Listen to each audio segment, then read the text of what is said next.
All right, hello everyone, and welcome to our third episode this season of Space Law webinars at the Law, Technology, and Warfare Research Cell at the U.S. Air Force Academy.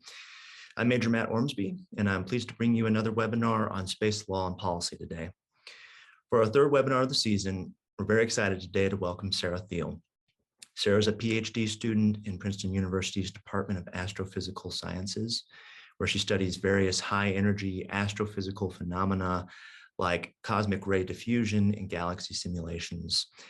Prior to coming to Princeton, she completed a bachelor's degree at the University of British Columbia in physics and astronomy, during which she undertook several astrophysics projects that span topics from binary stars to gravitational waves.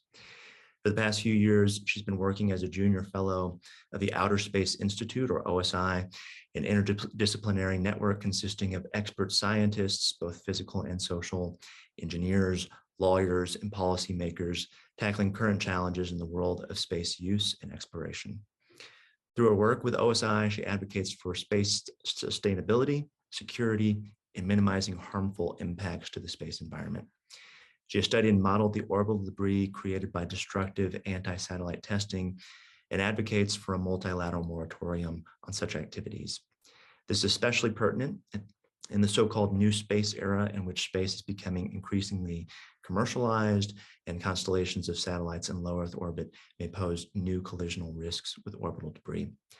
As a member of a working group within the International Astronomical Union's Center for Protection of the Dark and Quiet Sky, she's also studying national policy to mitigate light pollution from satellites and other ground and space-based sources. Sarah, thank you so much for being with us today. At this time, I'll turn it over to you and let you begin sharing your slides to begin your presentation. Thank you. Over to you. Awesome. Thank you so much for the lovely introduction. Yeah, I'll share my screen. Can you see that there? Yes, I can. Awesome. Wonderful. Okay. Hello, everyone. My name is Sarah, and as Matt said, I am a PhD student at Princeton University. And today I'll be telling you guys a little bit about space governance and the ongoing problem of orbital debris. So this is some work I've been doing on the side of my PhD research for a few years now, and I've gotten quite interested in the kind of intersections between space security and sustainability. So I'll tell you a little bit about that today. So let's just start off by defining what orbital debris is. So broadly speaking, orbital debris is any human-made object that no longer serves a useful function in space. And so most objects up in orbit are now made by humans, especially below about 2,000 kilometers in altitude. There's other forms of debris that comes in from meteors, for example, from far out in outer space, but a lot of what we are now dealing with is human-made objects. And they're caused by a few different things. They can be caused by explosions of leftover upper rocket stages. So when there's a rocket launch, some of those upper stages fall away, and they might have some residual fuel or batteries left on board. And maybe days, weeks, months, or years later, something could happen that sparks an ignition, and that leftover fuel can combust and cause an explosion. And then you also have collisions between different objects. So this might be debris and debris. It might be debris and a satellite that's no longer functioning. It might be two satellites, things like that. Some of these have a higher probability of happening than others. For example, having two satellites collide is a pretty low probability event, as there aren't as many of those up in space. But we kind of assume about one of these is going to happen maybe every 10 years, a catastrophic collision like that, where you have two satellites colliding. And most of the collision risks that we have in low Earth orbit, or LEO we call, is from human-made debris. And so there's a lot of efforts being put into how to minimize the risks of any sort of on-orbit collisions. And anytime there is a collision in space, the amount of debris that can be generated, especially if it's two large objects, like two satellites hitting each other, is absolutely massive. We are able to keep track of any debris that's between maybe 5 to 10 centimeters across or larger. But things smaller than that are quite hard to keep track of from ground-based radar detectors. And so you have millions or hundreds of millions of millimeter to centimeter sized objects flying around up there that we don't really know where they are or what they're going to hit next. So just to give you a quick overview of the different regions of orbit. So we have a few different phases here that people typically talk about when they look at space activities. There's low Earth orbit, or LEO, which is below around 2,000 kilometers in altitude. And satellites within this region can orbit around the Earth every, approximately 90 minutes. So they're moving extremely quickly. And this is also where the majority of debris sits. And so if you think about it, all those little pieces of debris are also moving extremely fast, up to about 18,000 miles per hour. And if you have two objects that are coming at each other, so they're each going 18,000 miles per hour against each other, that relative speed is about twice that.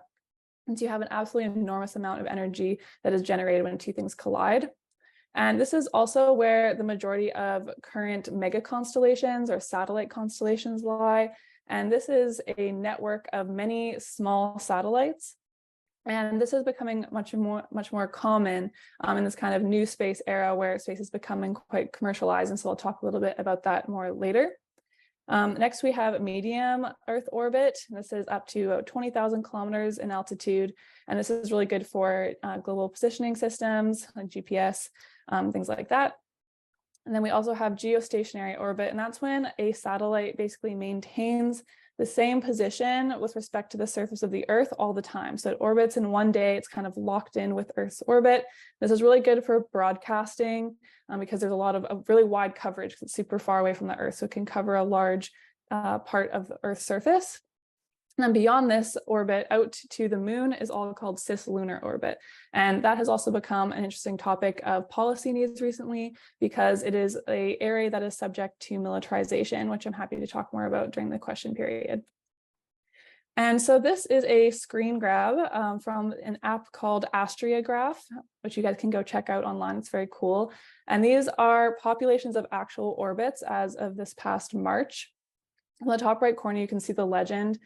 So the orange dots are active satellites, blue is inactive, purple is rocket bodies, which means any sort of piece of a rocket or spacecraft that is no longer functioning. So again, like those upper stages of rockets that fall off every time there's a launch. And the pink ones are uncategorized, which you can see there's a lot of. So there's a lot of things we don't totally know where they are or what they are. And then all of the gray that you see specifically close to the center sphere, which is Earth, is all debris. And so there is obviously a ton of objects up there. You can see kind of the large circle on the outside, the kind of main big ring, that is geosynchronous orbit, that one phase of orbit, orbital altitude that we were just seeing. And then as you zoom in, there is a lot of objects, especially inactive satellites, close in towards Earth. So there's a lot of things up there. And we need to figure out what we're going to do about it, especially when we wanted to be able to sustainably keep putting up spacecraft, space missions, commercial activities, and things like that to be able to safely move our way through space. And so one kind of interesting nuance of all this is how do we get rid of debris? And specifically high altitude debris takes a really long time to deorbit. So in general, debris can get pulled down. It's usually done with something called gas drag. And that is when debris gets pulled down through the atmosphere because all of the gas particles that are in the atmosphere create a friction. And so you can see in this plot, there's a satellite and it would have a certain orbital trajectory without any drag. But when you add drag, it starts to get pulled down towards the surface. And so it serves to lower their altitude. And then the lower the object is, the denser the air is surrounding it. So if you have something that's maybe up to 200 kilometers above the surface, it's going to deorbit pretty quickly, maybe within 1 or 2 revolutions around Earth. So within like a few, maybe within a day for sure.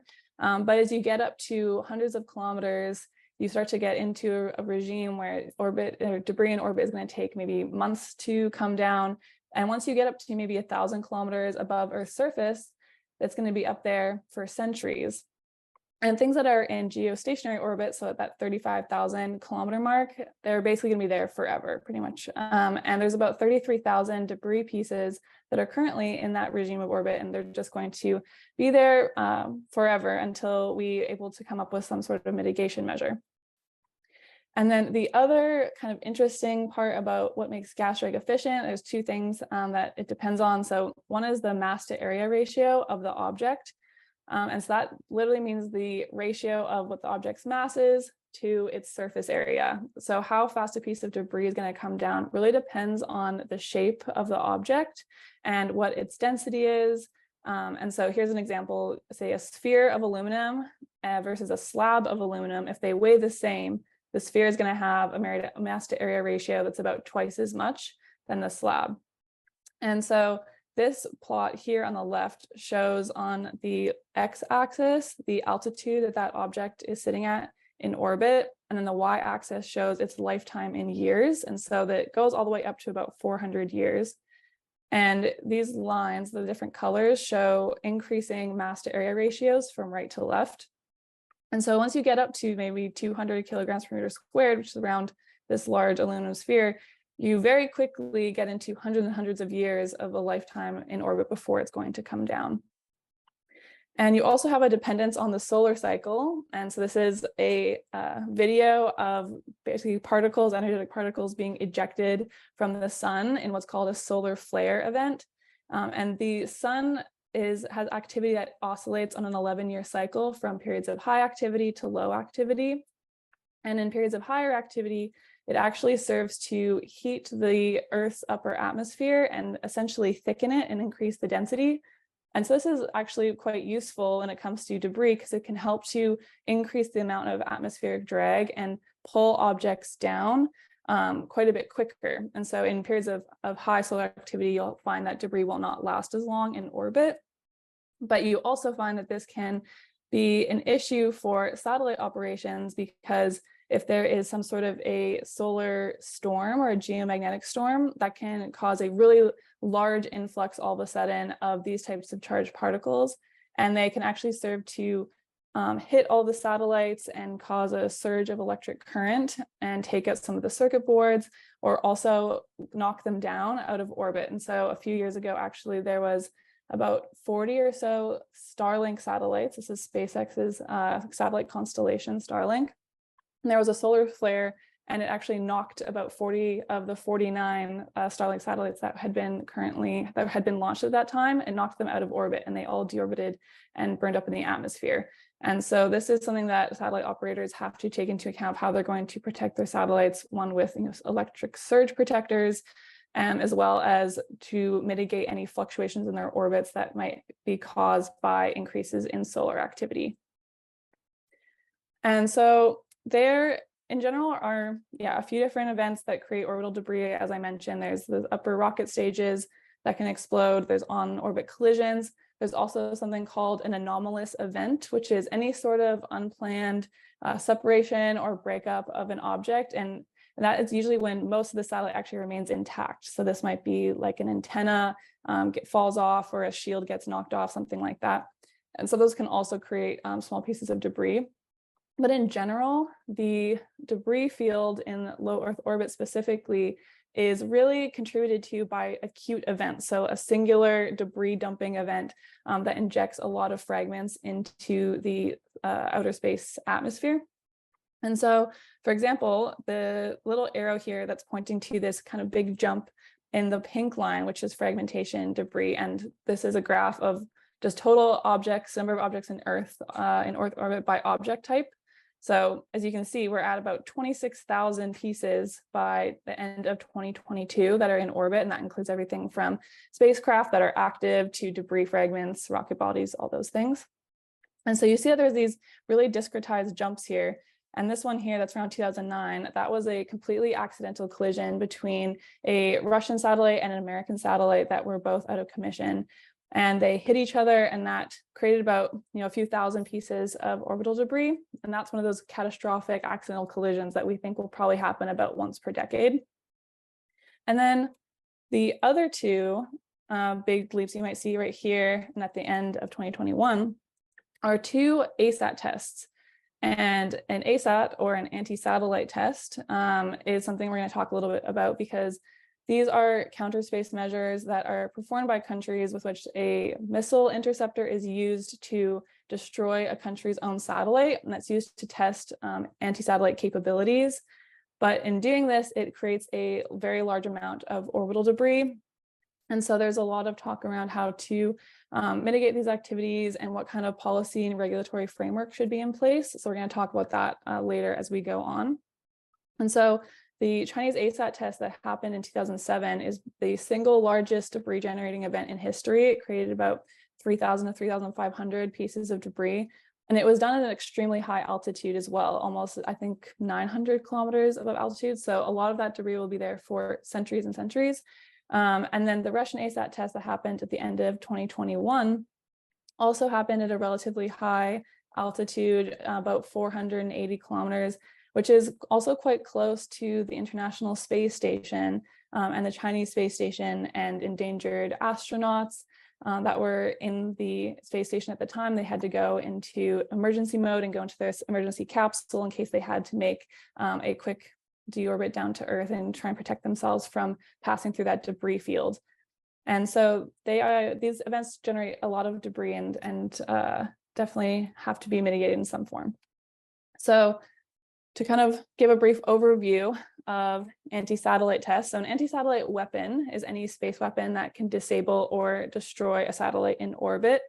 And also, as well as in orbit, you can also have ASAT weapons that destroy a ground station. And so that's any ground station that's communicating with satellites. And that would also count as an ASAT weapon because it's going to affect satellites that are in orbit. And in general, ASATs are split into two different categories. So you have kinetic and you have non-kinetic.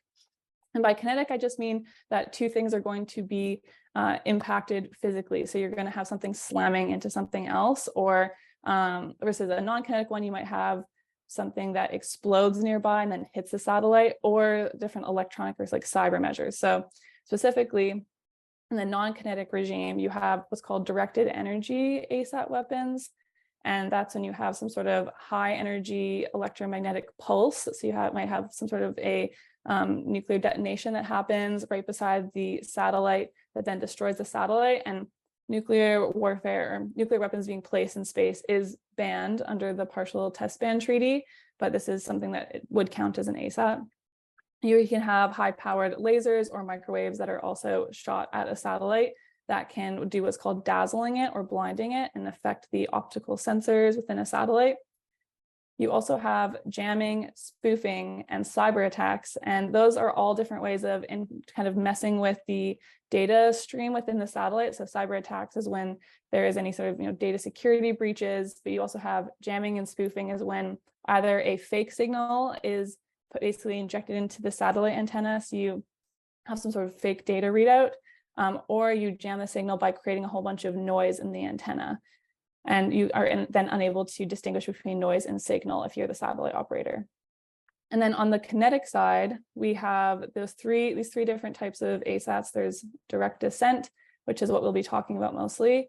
And that is when you have what's called a ground to space missile. So it launches from the ground, goes up, and the missile then intercepts a satellite that's been previously placed in orbit for the purpose of the ASAT test, and it destroys the satellite. You can also have a co-orbital test with which you have what's called a space-to-space test, where there is some sort of a object on orbit. So it could be another satellite that is then slammed into a second satellite, or you might have a missile that launches off of a satellite, things like that. And then you also have those ground station attacks that I mentioned, where some station on the ground is either hit with a missile or something that creates a lot of damage. And so specifically, the direct ascent ones are the ones that are mostly talked about when it comes to regulatory frameworks. So the majority of the debris generating ASAT tests that have taken place in history have been these direct ascent kinetic tests. And it also is very useful in the sense that if we are going to put in some sort of a treaty or test ban in place, direct ascent tests are the ones that are most verifiable. So you can see the launch of the missile from space. So any countries that have any sort of reconnaissance or monitoring satellites above will be able to see that launch take place. They're able to really verify and kind of keep tabs on other countries' activities to make sure that they truly are not partaking in these types of tests. And because they're kinetic in nature, they create a lot of orbital debris. So you're also going to see that in orbit as well. So there's the kind of two ways to really verify between countries if someone is taking out these tests or not. And then they are also the most problematic in terms of some of their damaging effects. So there have been 5 significant debris generating direct descent or DA ASAT tests in history. So in 1985, the US had a satellite that was slowly failing, and they decided to use that as a target for one of their first ASAT tests that are the direct descent test. And then in 2007, China decided to take down one of their satellites. It was an old weather satellite that was going to be out of commission soon. And so they decided to destroy that. And that's that huge jump in debris from 2007 that I had pointed out earlier. That was pretty heavily criticized globally for some of the long-term effects that it's going to have on the low Earth orbit environment.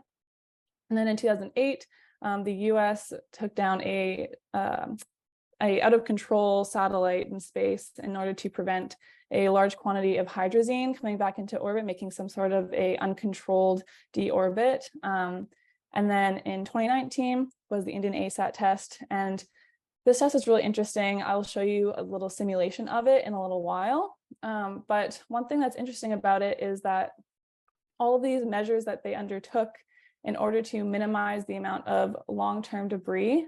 So I'll just kind of zoom in here. What I have written below each ASAT test in the 3 lines. The first line is the number of debris fragments that was generated, the number of years it took for those debris fragments to deorbit, and then lastly, the altitude at which the test took place at. So you can see between these few tests, you have everything from maybe 100 of that's India's tests all the way up to the China ASAT test in 2007 that generated about 3,500 pieces of orbital debris, and 2,700 of those still remain. So there's still quite a lot of debris up there, and that took place at a very high altitude of about 900 kilometers, as I said. And the Russian ASAT test that happened in 2021 was also quite heavily criticized because, again, it took place at this higher altitude and generated quite a bit of debris. But in both the case of the 2007 and the 2021 ASAT tests, there's still a lot of debris still up there. But the Indian ASAT test in 2019 took place with all of these measures in place to reduce the amount of long-lived orbital debris that would remain. So they did it at a low altitude, about 280 kilometers. And they also did the trajectories in a downward pointing angle, which you'll see in a video in a little while.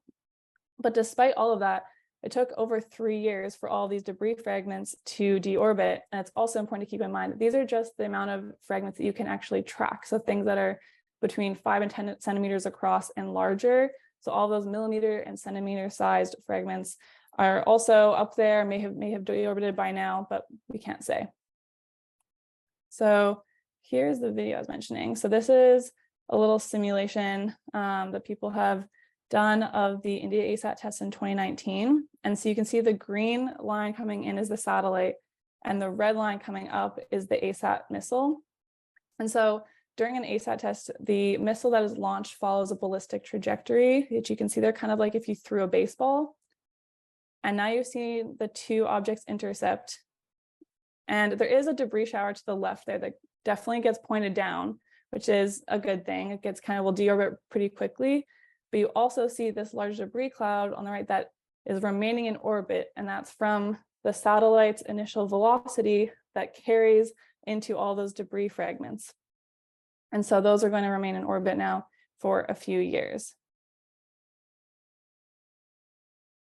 All right, so let's look at what this does.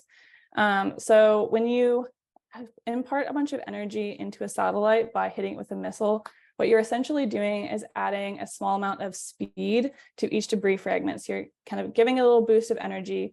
And what this does is it changes the orbit of all these debris fragments from something that is circular at the altitude of the initial satellite to something that's called eccentric or elliptical. So now it has a closest point of approach to Earth and a furthest distance of approach to Earth, which you can see in this diagram here with the small and large distances.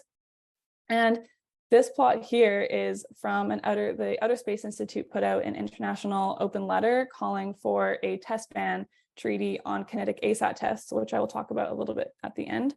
And all of the gray lines is the orbits of actual debris fragments from that event. So those are taken from real data. And you can see that there's this cluster of their closest points to altitude. The y-axis is altitude, so distance from Earth, and it shows basically the full altitude span that each debris fragment passes through over one revolution around Earth. And so they get a lot higher and a lot lower. And so what you essentially have happen is all of these really high eccentricity debris fragments are going to pass through a wide range of altitudes in low Earth orbit twice per orbit as they get farther away and then closer. So it passes through and then it passes through again. And when it does this, it's going to be passing through all of those shells of satellite constellations that are now getting put up. So all of these colored bands that are going across this plot are all satellite constellations that are planned for the future. These were not up at the time of the Indian ASAT test in 2019. But what we were trying to demonstrate with this image is if this event was to happen sometime in the future, it's going to have a lot higher of a potential consequence because it's going to be passing through these shells of objects twice per orbit until all of that debris comes down eventually. And you also have these large scale pieces of space infrastructure like the International Space Station and the Chinese Tiangong Space Station that are also endangered. That's those dotted lines here. And so another thing that I mentioned at the beginning is that low Earth orbit is rapidly being filled with these satellite constellations. And so this image is actually taken from a paper that only came out maybe a week or two ago. And it's from a number of the the research fellows at the Outer Space Institute. And they kept track of the filings to the International Telecommunication Union, which is the international body that is in charge of receiving applications for satellite constellations from around the world. And between 2017 and the end of 2022, they found that we have reached over 1 million proposed satellites to get put into orbit. So that's this dark blue line. This is the amount of cumulative satellites. And it's quite a bit larger than this lighter blue one. This is either including or excluding one very large satellite constellation. It's called Cinnamon, and it's about 300,000 satellites that were proposed by a space agency in Rwanda. And so it's yet to be seen if that launch will be moving forward, but if everything that was proposed were to get put up within the next few decades, we would hit 1 million satellites, which is pretty crazy considering we've only had 13,000 objects ever since the beginning of the space age launched into space. That includes moon missions, satellites, suborbital things like that. So this would be quite a few launches compared to what the space age has looked like up until this point, considering right now we only have about 9,000 or so objects in space. And of all the constellations that are currently proposed, 91% of them are in low Earth orbit, so below those 2,000 kilometers in altitude.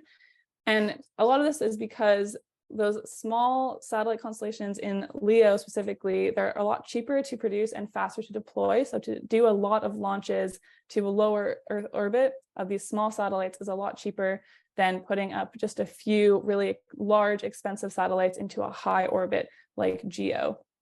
And so the different colored bands are just for if it's, if the launch has been completed or if they've been canceled. But the important thing to note is just that there's a lot of satellites getting put into those altitudes. And so what has really created that we've seen over the past couple of years is what we say a gold rush mentality. So there's been this big push for private actors and their states to secure control over different orbital shells.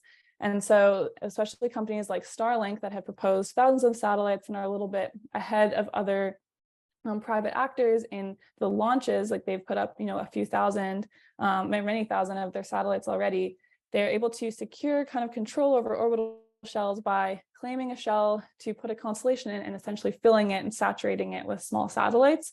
So this plot here shows the density within orbits. You have altitude on the x-axis and density on the y-axis. And all this is to demonstrate all these pink spikes are orbits of mega constellations that are going to really increase the density of objects in orbit at those altitudes. And in the background is filled with all the other current resident space objects. So those are tracked debris and rocket bodies that are sitting in space. And so you can see it's getting quite full up there. There's a lot of stuff getting put up, which we have to basically just think about when we're looking forward to sustainability. And so this rush to deploy satellites into a specific orbital shell serves to disincentivize corporations from focusing on environmental impact or long-term sustainability in favor of efficiency and cost, especially because there's this kind of a bit of like a timeliness associated with it, that you don't want to miss out on getting to take part in this industry, which is becoming quite profitable, and also to be able to secure a shell that is kind of in that good spot. You want something that's, you know, a little bit lower, it's easier to deorbit. You want to be able to secure specific frequency bands that you're broadcasting information in. And so because there is this big growth in the space age, and then you also have that combined with a real lack of regulations in low Earth orbit, there aren't that many policy frameworks regulating people's activities in space. We have been finding that satellite constellations are being approved without a lot of risk assessments being conducted. So things like environmental assessments to look at pollution that might be caused from the satellites when they're deorbited at the end of their lives, or the collision risks between large swaths of satellites and what's called lethal non-trackable debris. So those really small objects that are quite prevalent in those altitudes. And satellites do have to take different procedures in order to not collide either with other satellites or with pieces of debris. So between December 1st, 2020 and the end of November in 2022, so about a 2-year span, SpaceX has reported a total of about 26,000 collision avoidance maneuvers. And so those are maneuvers where a satellite has to move out of the way in order to reduce the probability of a collision happening either with another object or with a piece of tracked debris. And between those 2 years, there's only been a few thousand Starlink satellites that have been launched. So if you have about 26,000 avoidance maneuvers being conducted with only a few thousand satellites, how many of these avoidance maneuvers are going to have to take place within the next decade? And so this graph was done by the scientist who basically took the current data, which is those yellow dots of how many maneuvers had to take place up until present, and extrapolated it with a few different potential models. Those are the 3 different lines of what the amount of avoidance maneuvers might have to be in the coming years when we have a lot more of the Starlink constellation being filled out. So they currently have, I think, maybe between like around 5,000 or so launched, but there's a plan for up to 35 or 42,000 within the next decade or 2.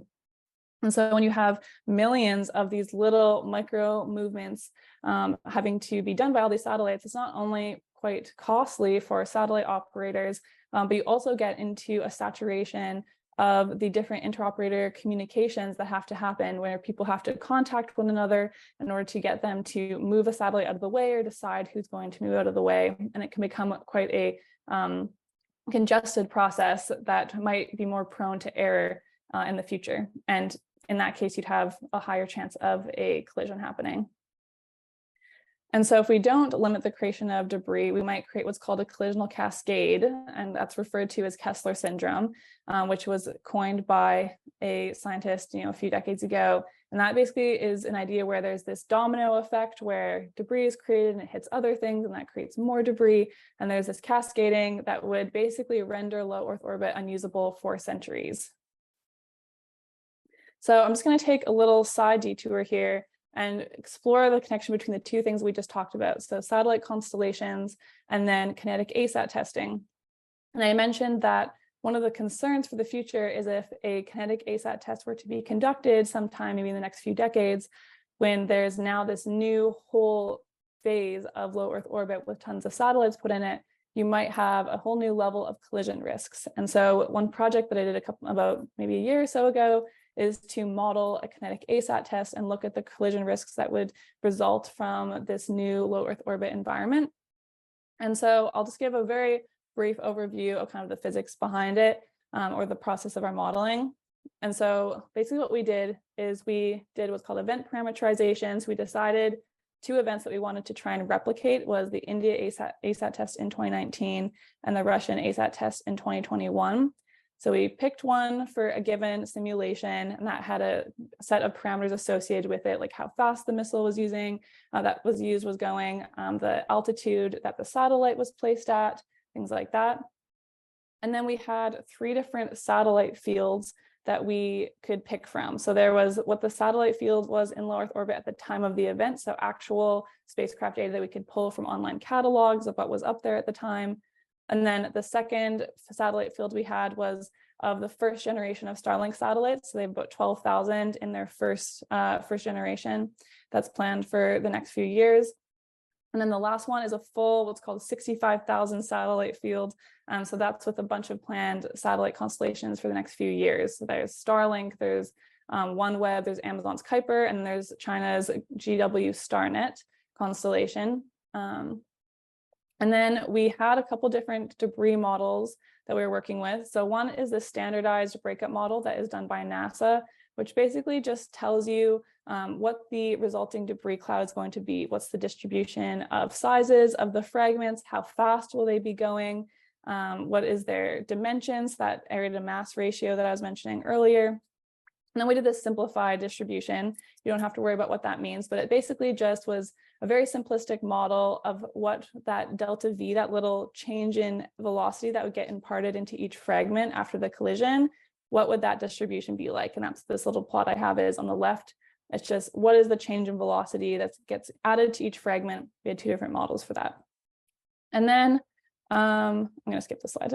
And then we can simulate the debris cloud, and we basically follow them all the way through their lifetimes until they finally deorbit. So we can simulate that debris cloud, and then the whole thing will slowly get pulled down due to gas drag. And we just follow all of those objects through that whole process. And then we keep track of any sort of spikes in collision probability that would occur between a satellite and a debris fragment. So this is an example of some results from the models.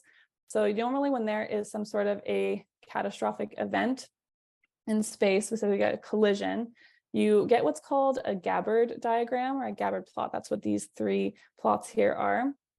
And they're a way to show the distribution of debris fragments in orbit. So on this plot, on each one, the right-hand side one is from real debris or real data that was tracked by the US Space Surveillance Network.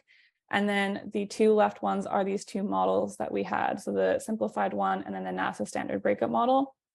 And so the blue star shows the placement of the actual explosion or the collision itself.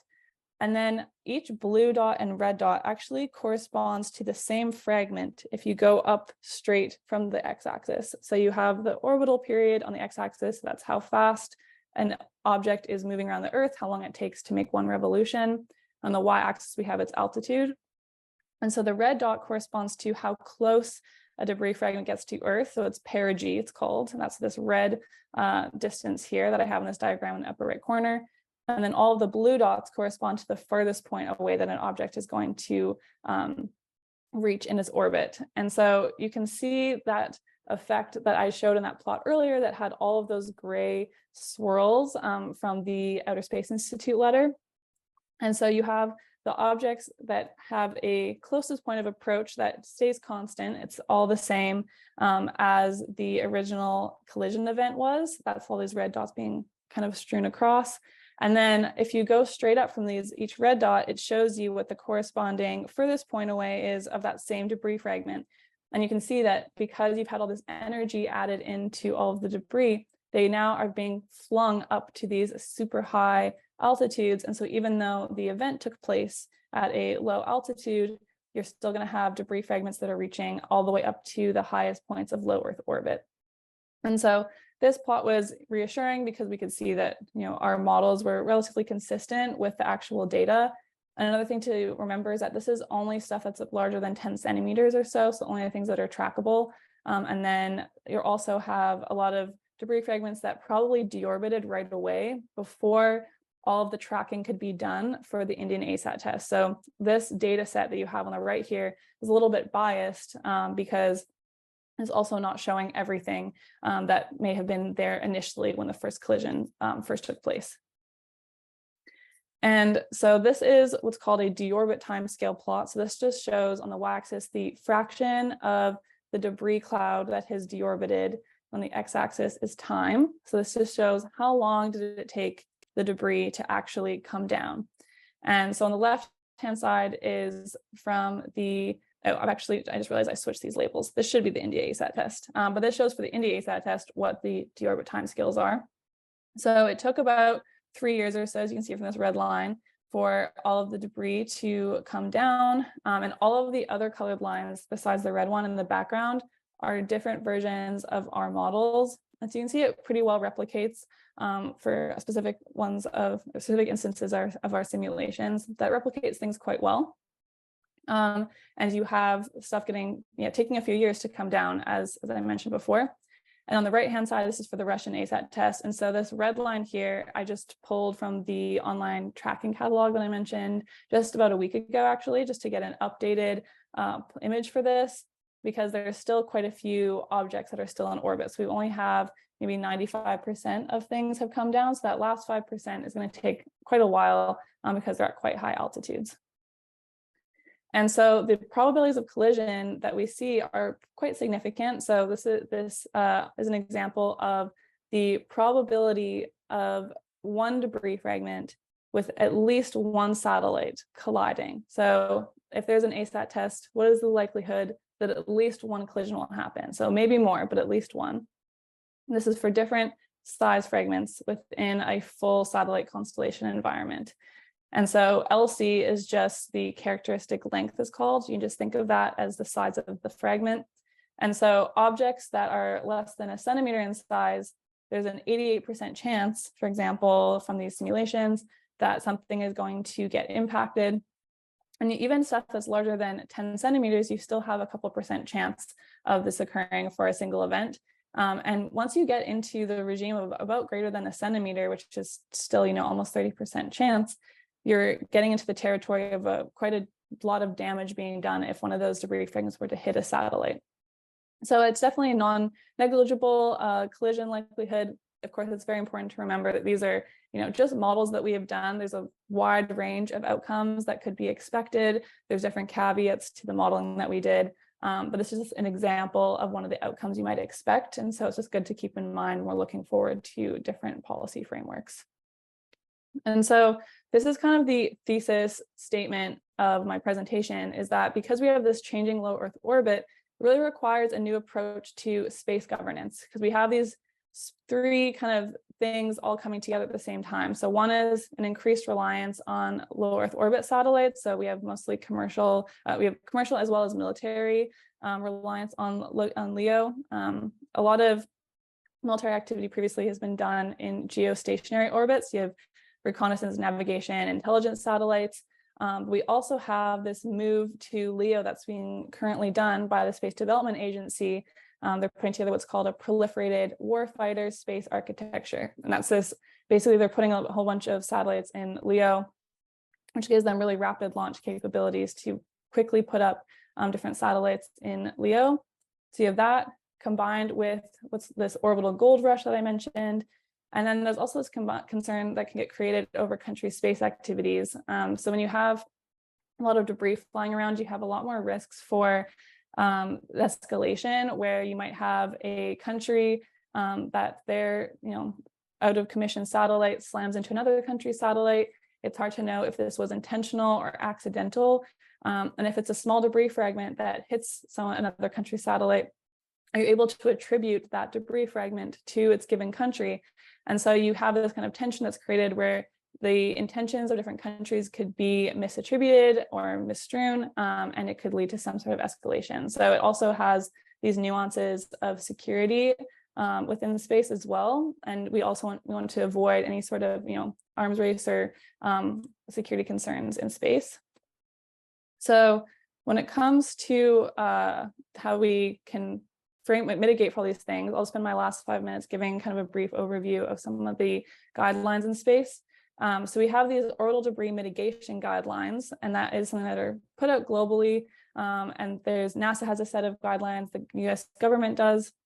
And so there's, for example, this rule of how long it should take you to deorbit a spacecraft that goes out of commission. So there's a 25-year rule in general. And then the Federal Communications Commission, or FCC, that regulates US satellite constellations, has a new 5-year rule. So if your satellite dies, it should get taken down in about 5 years. Don't make a lot of long-lived debris. Be mindful of your activities in space. And then also passivate spacecraft. So get rid of all of that extra fuel on board so that you don't create an explosion later. And recently there was actually a space debris penalty that was issued to a country that failed to deorbit one of their satellites within this 25-year rule, which was a really positive step forward in having some sort of enforcement of these guidelines. Now, I'm going to move relatively quickly through the next couple of slides just because I'm running out of time here. But there's two general frameworks that are applicable to space activities. So one is the Outer Space Treaty. And this is a treaty that kind of the gist of it is that outer space should be for the benefit of all of mankind. It should be used for peaceful purposes. And the treaty also prohibits any national appropriation or sovereignty claims, which means that no country should be able to have complete sovereignty in space or any space bodies. And it also prohibits the placement of weapons of mass destruction in space or military activity on different celestial bodies. And the Outer Space Treaty has a couple different problems with it, which I'm actually going to skip through here. But I think kind of the main gist is that, one, what is the definition of peaceful purposes? Does an ASAT test count as using space for peaceful purposes? And the other thing is when you have a orbital space environment that's now having constellations filling different orbital shells, does that count as a sovereignty claim over that debris, over that shell? That might create problems there. And then we also have the Liability Convention. And so this is a convention that outlines the liability of launching states for any damage that that's caused by their space objects. And so claims are what's called state against state, regardless of who caused the incident. So if a private actor were to cause some sort of incident, it would be on that state, the launching state, in order to try and talk about liability and attribute blame. And this also gets into some problematic nuances, because if you have debris that is you're not sure which country it came from, which state party it came from, it can be really hard to mitigate and come to any sort of agreement if there is an incident in space. So kind of one of the goals that we have is to create what's called a multilateral test ban treaty. And that's when you have a whole bunch of countries that are going to agree to ban kinetic ASAT testing. So specifically one that is kinetic and these direct ascent tests that are very verifiable, as I mentioned earlier, so you can tell if a country is undertaking one of them. So a few kind of main components that can be helpful to encouraging countries to commit to something like this is, one, to make it verifiable. And so that's what I mentioned earlier, be able to enforce this ban in a way where you can kind of keep tabs on other countries. The other is to make it non-discriminatory. So you want to make sure that the countries that have yet to come up with ASAT capabilities, so basically any country besides India, Russia, the US, and China that have conducted these tests in the past, you want other countries to be able to develop counter space capabilities and test this technology and also be able to commit to not creating long-term debris. So this might look like a ban on specifically kinetic tests, where you have two things actually colliding and debris being generated, but you can still test things in what's called a flyby test. And that's when you have a missile that's going to be heading towards a satellite, but it doesn't actually come into contact with it. It'll just kind of fly right by it. You can still test the accuracy of your weapons. And then a kind of bonus is if there is also public interest. And this is something that was not true maybe a decade and a half ago, where people weren't as much aware of this as an issue, but it has become a lot more recognized on an international scale that debris is a really problematic thing that needs to be mitigated. And so we should avoid any sort of events that create an acute amount of orbital debris within a single event like this. So that's also very helpful in trying to encourage countries to sign on to a test ban. And so there was also a number of UN General Assembly resolutions that can be applied to something like this. So there is a prevention of an arms race in outer space is this resolution that was released in 1981, reaffirmed in 2014. And it also, there's a couple other open-ended working groups on reducing space threats through norms, rules, and principles of responsible behavior. So that's, people looking at different space activities and the risks associated with them and what things we can do to try and mitigate them as best as possible.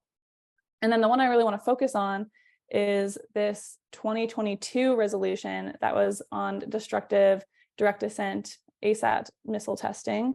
And this resolution, basically, I'll just read this thesis statement at the top. It called upon states to commit not to conduct destructive direct descent anti-satellite missile tests.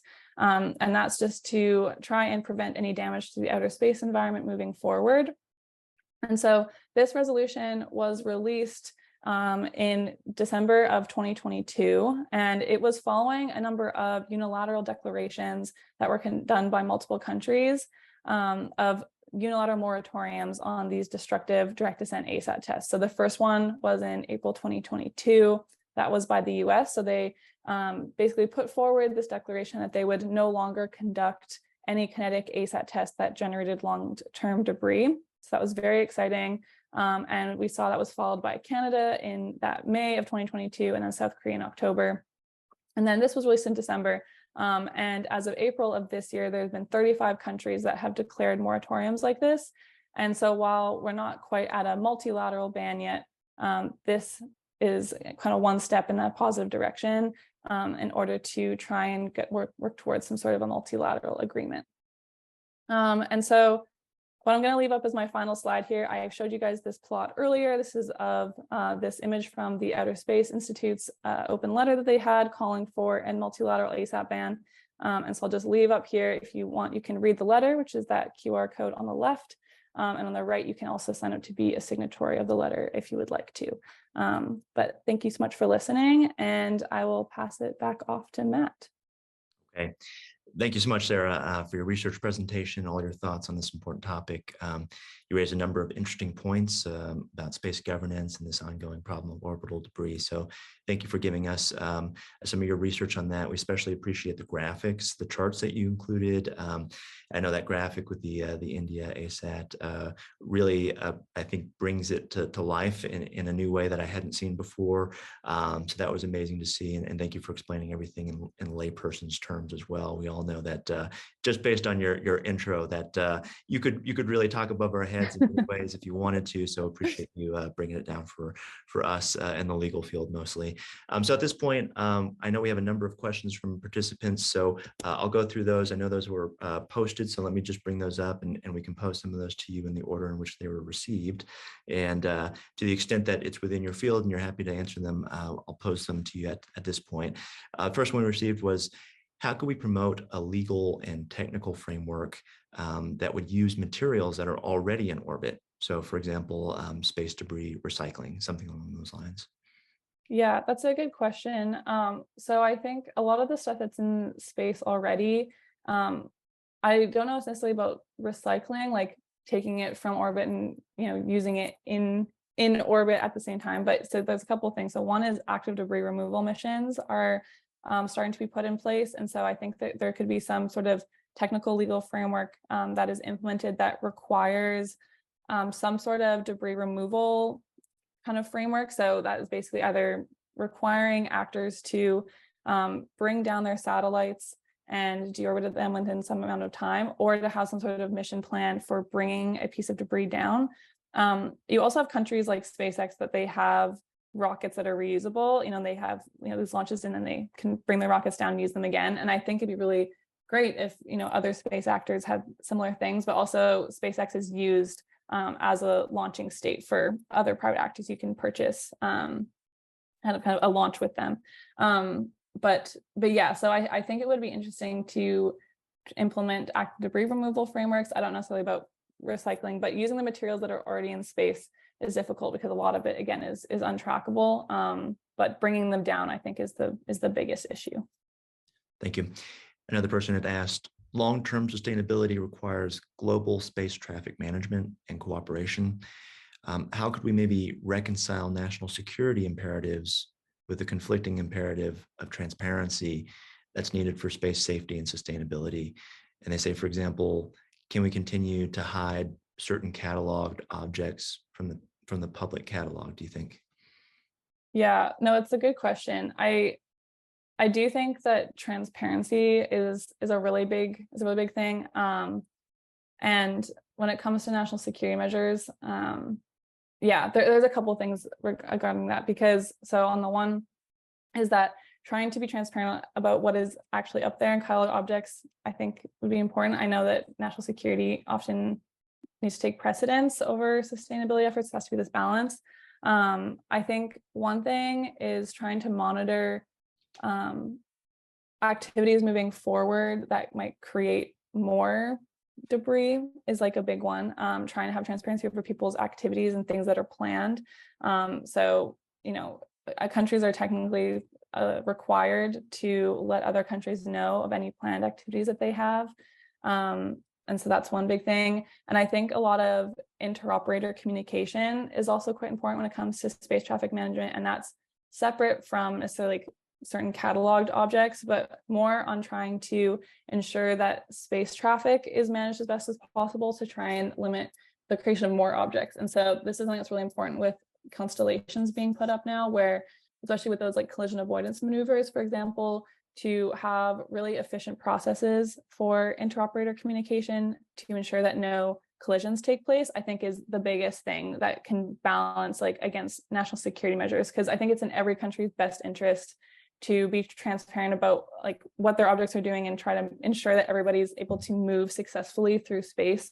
And so I think that is having that level of like transparency on just like your movements and making sure you're collaborating with other actors is a way to ensure that space remains secure without having to necessarily put forth like these different hidden catalog objects, for example. We have a few more questions, time permitting. Do you have concerns about who or which countries will help to pay for the cleanup of debris? And do you think there's a tragedy of the commons problem here? Yeah.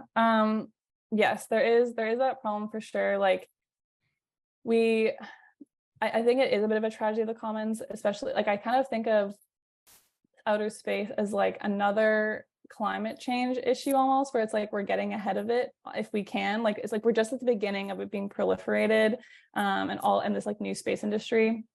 And so it's in all countries' best interests to try and minimize damage to the space environment. If you have if a country contributes to a debris generating event, that debris could hit any satellite, including your own satellite, if you're the one that creates the debris. So it's like definitely this, tragedy of the commons. And who's going to pay to clean it up is, I think, yet to be seen. I think it's kind of like the fine that I mentioned, where that country was fined by the Federal Communications Commission for not deorbiting a satellite, which posed an orbital debris risk. I think those sorts of enforcement pieces are really important of trying to see who's going to pay to clean it up. And I also think we'll see a large amount of private actors with debris removal missions that are happening moving forward. And so you might have private actors like SpaceX or government agencies like NASA paying for active debris removal missions to try and safeguard their like scientific missions and things like that. Mm-hmm. Okay.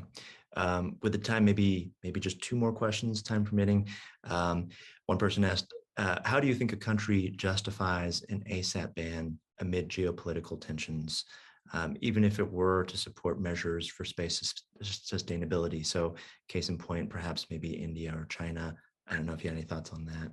Yeah, no, that's a really good question. And I think that for one thing, so for one, I think that ASAT tests can in some ways contribute to geopolitical tensions. Like if an ASAT test were to be conducted moving forward, I think those can actually increase tensions more than having the ban in place, because there was a lot of questions I know when there was like the Russian ASAT test in 2021 and of like what was the reasoning for that test being conducted. They already had ASAT capabilities that have been demonstrated in the past. It was not like new technology. The invasion of Ukraine happened mere months after, and there was like I don't know. So I think that sometimes the ASAT tests can contribute to tension in that way, and you also have debris from those events that can create escalation. Say if like a small piece of debris hits an antenna of a different satellite, it could be misconstrued as like a jamming ASAT weapon attack, just because, and it could be completely unintentional, and you might have an escalation in that way.